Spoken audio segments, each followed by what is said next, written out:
Saya Megan. Saya mau menceritakan tentang kisah dua ekor rusa. Kita mulai ya kisahnya.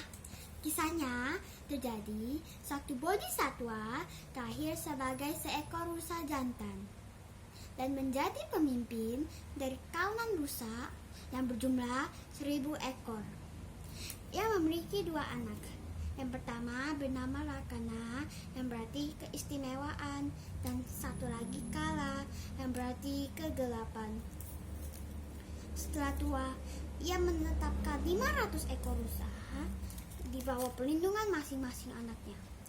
Sejak saat itu, kedua rusa muda bertanggung jawab untuk melindungi kawanan rusa tersebut. Masa menjelang panen di Magadha, saat tanaman telah siap untuk dipanen di ladang-ladang, itu merupakan waktu yang berbahaya bagi kawanan rusa yang tinggal di sekitar tempat itu. Didorong oleh keinginan untuk membunuh semua makhluk yang memakan hasil panen mereka, para petani menggali lubang perangkap, memperbaiki pagar, mempersiapkan jebakan batu, memasang jerat, dan jebakan lainnya. Akibatnya, banyak rusa yang mati terbunuh.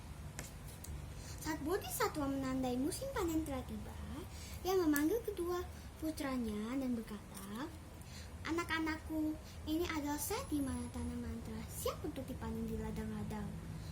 Banyak rusa yang mengalami kematian di saat seperti ini. Kami yang telah tua akan bergiliran untuk tinggal di tempat-tempat tertentu.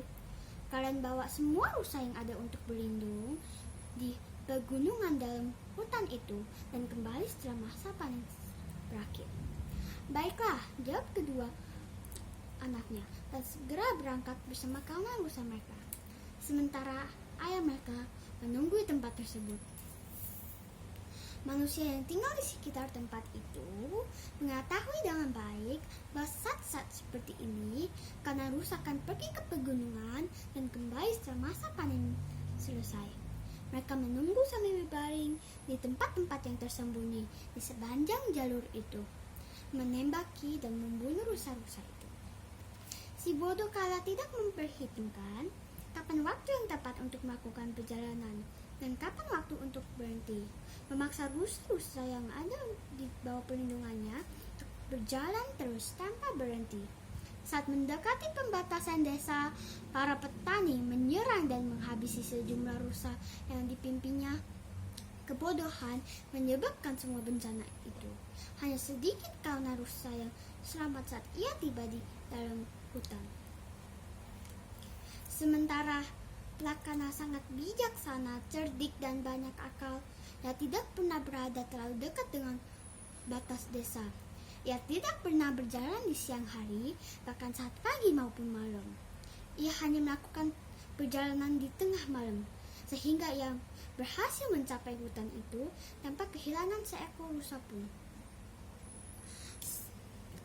Mereka tinggal di dalam hutan selama 4 bulan, tidak pernah meninggalkan tempat itu sebelum masa panen berakhir. Saat melakukan perjalanan pulang, Kala mengulangi kesalahannya yang sama. Akhirnya ia kehilangan semua rusa yang di bawah perlindungannya. Hanya ia sendiri yang selamat saat ia tiba di dalam rumah mereka. Sementara Lakana yang tidak kehilangan seekor rusa pun dari kawanan yang dipimpinnya, kembali bersama ke-500 ekor rusa itu. Menemui ayah mereka yang telah menunggu kedatangan mereka. Saat melihat kedatangan kedua anaknya, bodhisatwa menyusun syair yang dibacakan bersama kawanan rusa yang lain. Yang baik dan jujur mendapatkan hadiahnya. Lihatlah Lakana yang kembali dengan membawa rombongannya, sementara Kala membinaskan semua kawannya. Dalam syair inilah bodhisatwa menyambut kedatangan kedua anaknya. Setelah hidup dalam waktu yang cukup lama, ia kemudian meninggal dan terakhir sesuai dengan buah dari perbuatannya.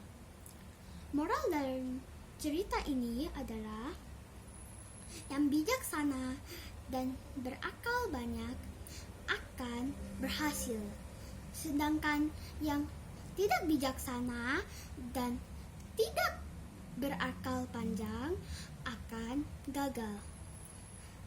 Oke, ceritanya selesai. Nama budaya